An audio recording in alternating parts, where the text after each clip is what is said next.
please Larry Work.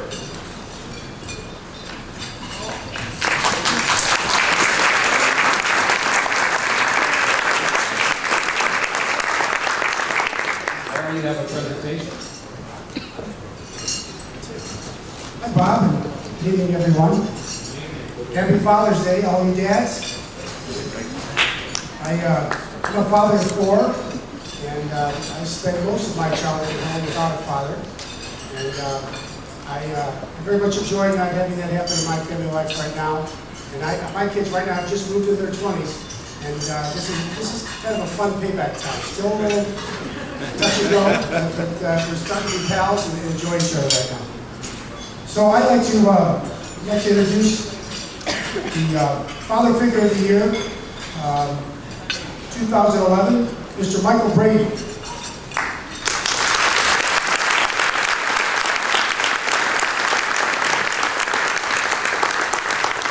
To give Michael Brady his award, we have our essayist, the 4th grade Bridgeport Catholic Academy youth. His name is Jonathan Aliz.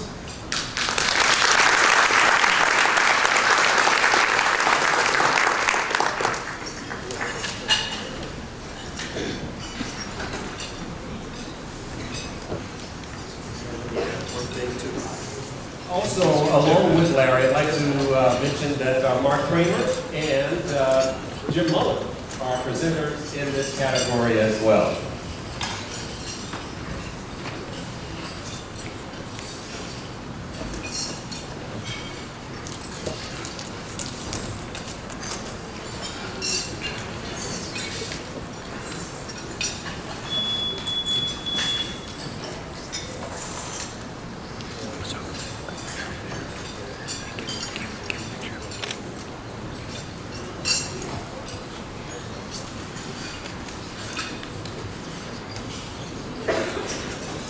I chose my cousin Michael because since I was little, he has been important.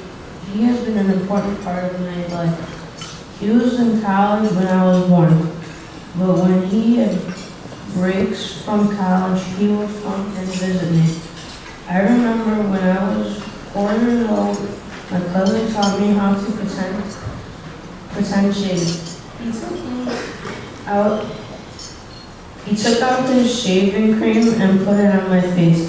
He came to all my sporting events. When I was in preschool, Michael attended the Father's Day breakfast and read to the class. Now that I'm older, Michael is still available when I need him. He interacts and plays games with me. He makes time to come and root me on during my basketball games. Even when he is swamped with work, I sleep over at his house and we play video games. Sometimes he includes me in activities with his friends to make me feel like one of the big guys. But he also talks to me about important education in my life. When I have a question, I can ask him anything. He doesn't make me feel stupid. He tells me no question is a stupid question. That's how people learn from asking questions. We are both cousins, and Michael lets me hang out with his friends to watch games. Michael graduated from law school and is a lawyer. We all know they are very busy people. We don't get to see that much of each other, but I know I could still call him. When Michael got married, he let me be his ring bearer. He told me he couldn't get married without me being part of his wedding. That made me feel good. Sometimes he tells me I'm wrong for being mean to my sister, but Michael never gets mad at me. Even though Michael isn't my real father, I know I will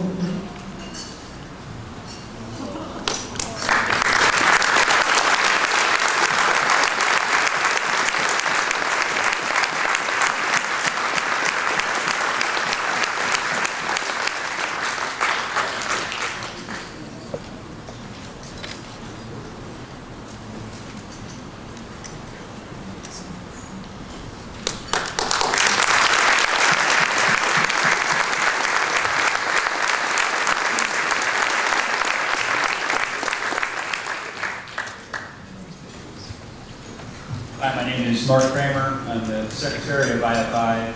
I'm going to be presenting the runner-ups in this category for Jim Mullen, who's sitting over here to the right.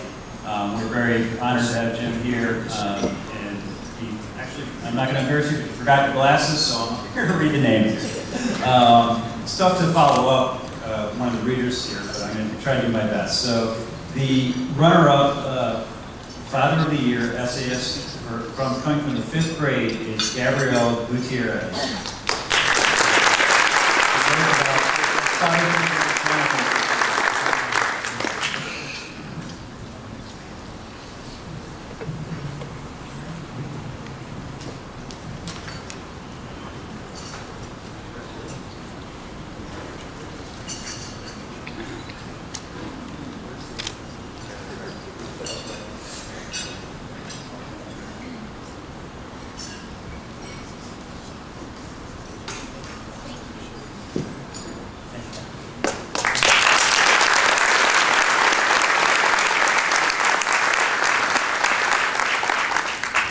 Also a runner-up to the Father Figure of the Year is essayist Azaria Wade from St. Angeles.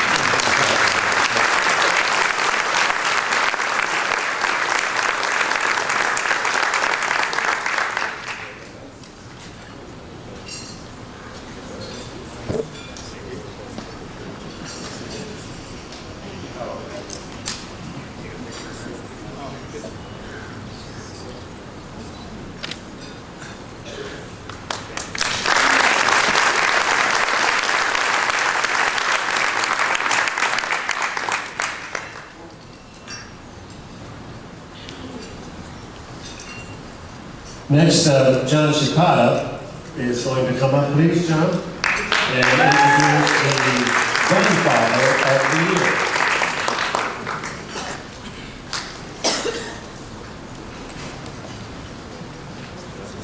How about a big hand for Bob Jordan? Not only is Bob Jordan at the pinnacle of broadcasting in Chicago, but I have to say that your offspring are doing a very good job as well. So congratulations. I am honored to be here as the immediate past president of the Illinois Fatherhood Initiative. And I'm going to go off script just for a second because the past presidents of this organization have a really strong bond, and I'd like to acknowledge them. First of all, we would not be here tonight but for our founder and our first president, Mr. David Hirsch. Will you please stand?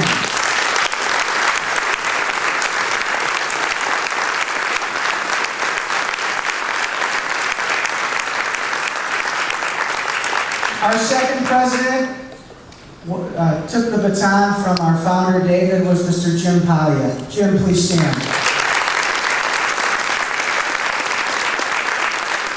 Our third president, Mr. Ken Slapika, is not here tonight, but he did a great job. Our third president is now the CEO and publisher of the Chicago Tribune, our good friend, Mr. Tony Hunter.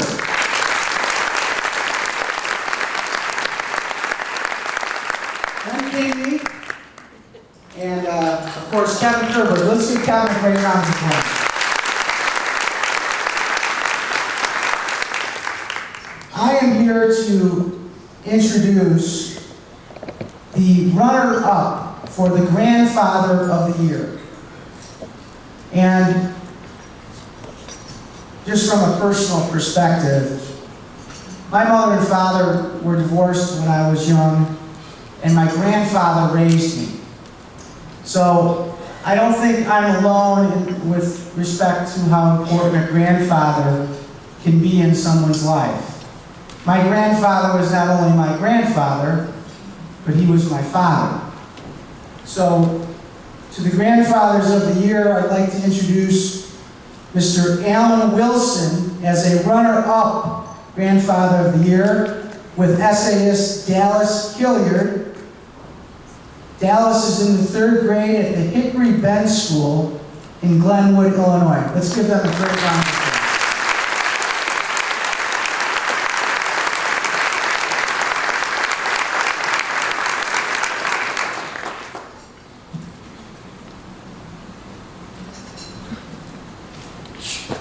And with that, I guess I turn it over to, boy, what a great mayor he was. I'm sorry. Oh, I have a couple more, sorry.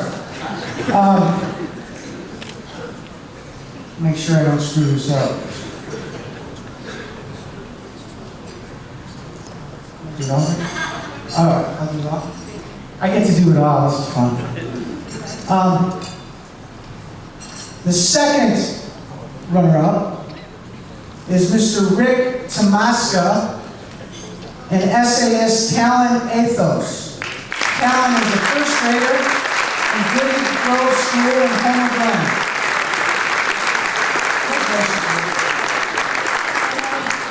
Congratulations. Good job. Atta girl. Let's give him a round of applause.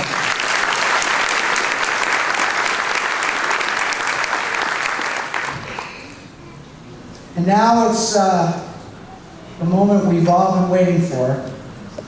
It's with great pleasure for me to announce Mr. Gil Sprague as the grandfather, 2011 Grandfather of the Year, and essayist Alyssa Trinko.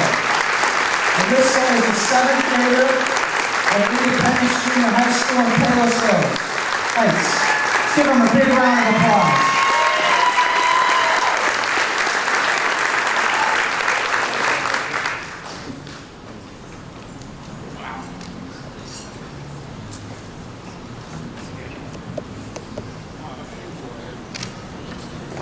No, we can move to you. We have a note. Congratulations, Grandpa. Thank you. Great job.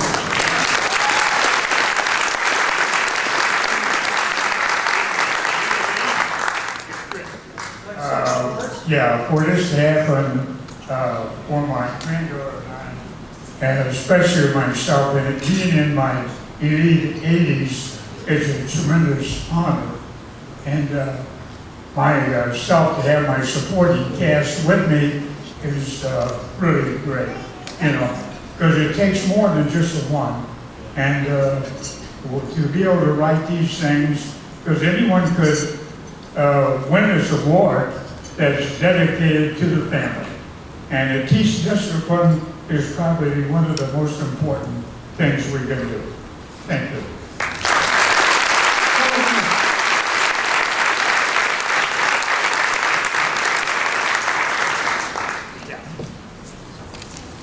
Now Alyssa is going to read her essay. Testing. What my grandfather means to me. Charm, wit, integrity, compassion, strength. These are only 5 of the many words I would use to describe my grandfather, Guilford Sprague. My grandpa means the world to me, and I do not know what I would do without him. He would do anything for me, and he has taught me so much. Without this man, I would be so lost. To begin with, my grandfather means the world to me because he would do anything for me. I know I can always count on him no matter what. Whenever I see him, he always tells me, if you need a friend, I'm yours to the end.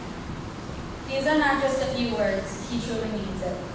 I do not know if it is the look in his eye or his positive attitude, but my grandfather always makes me feel safe and alive. I know that he will protect me and the rest of my family like he has done ever since my mom was born. He does not judge or complain, yet he has lived a long and difficult life. Every day that goes by, I do not wish for anything better. My grandfather means so much to me. Furthermore, my grandfather has taught me so much, which is another reason why he means the world to me. From life lessons to little tricks no one else would think of, I learn something new every time I see him. He was an iron worker his whole life and worked on some of Chicago's beautiful skyscrapers that tower over the city to this day. Therefore, he is strong and bold and will never give up despite the obstacles along the way. He has taught me how to be a good person in handiwork that will be useful later in life. For example, tying knots, painting, how to use tools, and so on. My grandfather is a breath of fresh air, a ray of sunlight, a splash of cold water, shoulder in the summertime. He absolutely means the whole wide world to me because he would do anything for me and has taught me all that I know. I feel so blessed that it brings tears to my eyes, knowing that I am the luckiest girl on earth to have him in my life. All the words in the dictionary are not enough to explain my love for my grandfather. You will never find anyone like my grandpa, I guarantee it.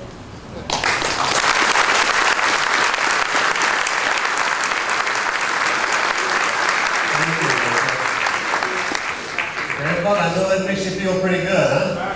Yeah, I'm sure it does. Got it? Okay.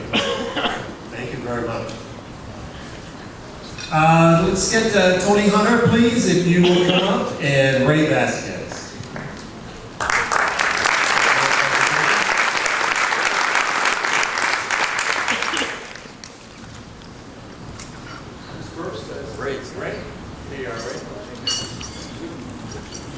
Okay, 2011 Stepfather of the Year. One of the runner-ups, I'd like to introduce Latrell Pigram. SES is Jabril Renau, second grader at St. Angela School in Chicago.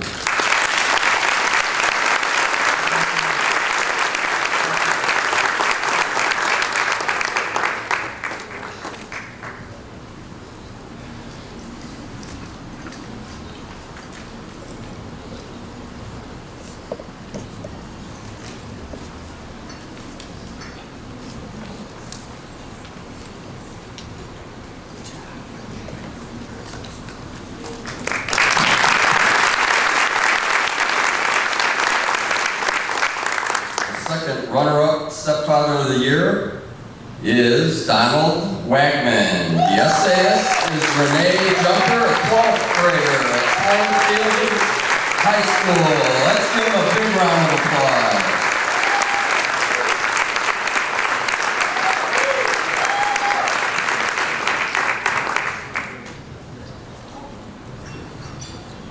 Okay, and our 2011 Stepfather of the Year, it is my pleasure to introduce Kelly Baskin, SES Takira Mack, 11th grader from Plainfield East High School in Plainfield. Congratulations. Come on up.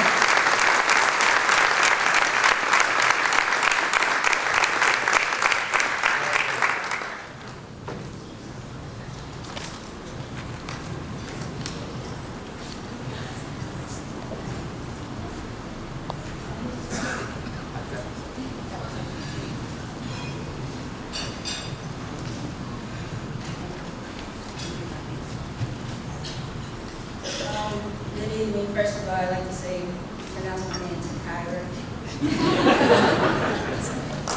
All right. Okay. I'm a little nervous. Paternity tests may prove your biological father is, but a paternity test does not decide whether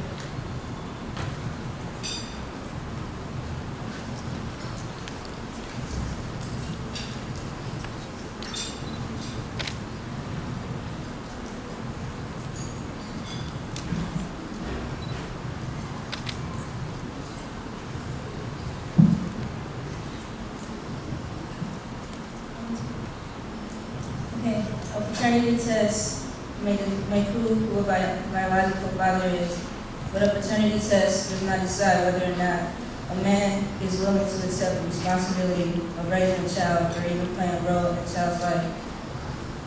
When men who accept their responsibilities and are willing to put their child's life and dreams before theirs deserve to be called a dad. Men who choose to leave a woman alone to raise a child are selfish and in my eyes should only be known as a sperm donor, not a dad. Because any male can participate in the making of a child, but it takes a real man to help raise his child and guide it through life. Another man who deserves to be called a dad would be one who has no blood relation to the child, but looks past that and raises that child like his own. My dad is a prime example of a man who has no blood relation to me, but could care less and has been a huge part of my life. My dad came into my life when I was really young, and though I knew he wasn't my biological father, I never cared because he loved me no matter what. A man who is willing to put aside his selfish ways and encourage his child to follow their dreams, while also teaching the child that nothing in life is easy, is how I describe my dad. When I was in 3rd grade, I decided that I wanted to play basketball. And my parents could have easily told me that I was too little or that I wasn't good enough, but they never did. My dad encouraged me to play and made sure that I knew that no matter what, my schoolwork came first. I remember my dad taking me outside and teaching me how to dribble. My dad believed in me more than I did. My favorite memory with my dad involving basketball would be him teaching me how to dribble behind my back at the Supercenter Walmart in Peoria. My dad not only taught me how to play basketball, but he also taught me the importance of an education, because without passing grades, I wouldn't be eligible to play, and without an education, you can't make it in life. Also, the memories I share with my dad, I am truly grateful for, because my biological father will never have the opportunity to affect my life like my dad does. My dad has been there when I didn't know who to go to or for advice, and also the moments when my mom just couldn't help me. For instance, growing up, I was always the light-skinned little girl in the family. My 2 sisters are a little darker than me, but my dad, he's light-skinned, so it was easier for us to bond. Though skin color may seem irrelevant to the importance of my dad, this was relevant because we initially had something to joke around about. Growing up, I was sensitive about being an outcast in my family, and my dad always knew how to make me happy because when I was sad. My dad is one man I am always going to respect because he came into my life and never left. In conclusion, though biologically we have no connection to one another, me and my dad will always be connected through love. My dad has been a huge factor in my life, and I am completely grateful that he has looked past the fact that he wasn't my paternal father and took on the responsibility of assisting me and not only making sure I was fed at home, but also assisting my mom, raising me to be a strong, educated, and wonderful person inside and out. Without my daddy, I don't know how my life would be right now.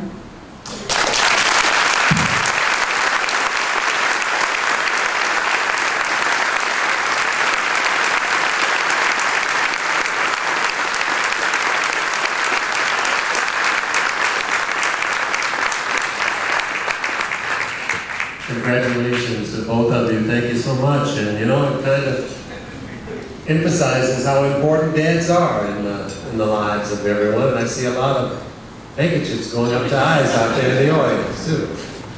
Well, is Steve Baskerville here? And I saw Dan Jiggins. If I could get Steve is next. We will continue with our presentation for the finalist of Father of the Year.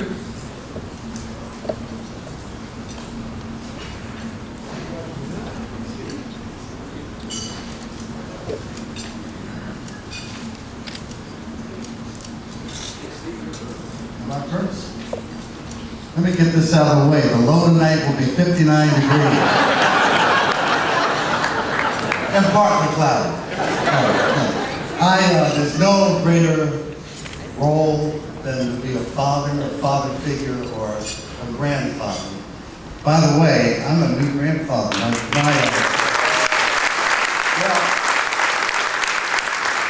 It's a whole new phase. Baby Andrew, he turned 1 on June 1st. So, it is a wonderful, wonderful experience. You know what is even more wonderful or more meaningful is when you have a child and that child wants the whole world to know how special he or she thinks you is. And that's what this celebration is all about. I want to introduce one of the runner-up Father of the Year. It is Greg Armamentos and essayist Kelsey Armamentos in the 4th grade, Frank C. Whiteley from Hoffman Estates.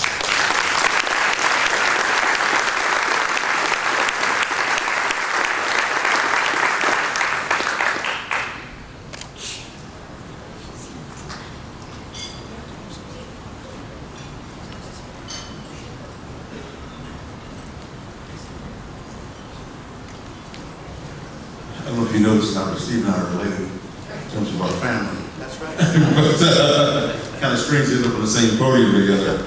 I'm going to introduce Greg Hubbard as the runner-up Father of the Year. And that's his Nicole Hubbard. She's in the 8th grade at the Hill Middle School in Naperville. And we'd like for you to come on up and receive the plaque and pose for a picture. Congratulations. And by the way, this is Fred family. I'm so silly with you guys. You guys are a bunch of fun. Grandfather Bill, he's out of this world. Structural iron worker, 87 years old, and got up faster than I did out of the chair. Amazing.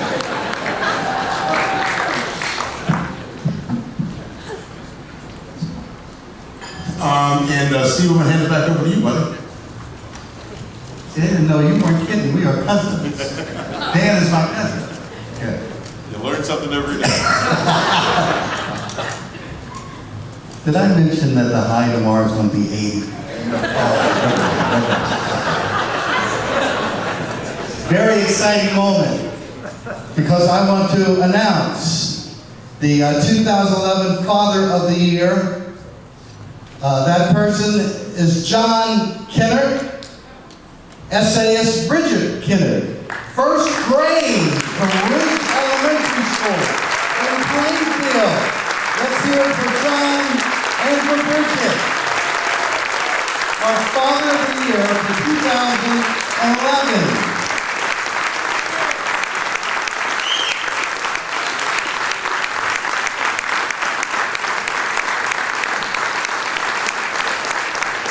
Congratulations.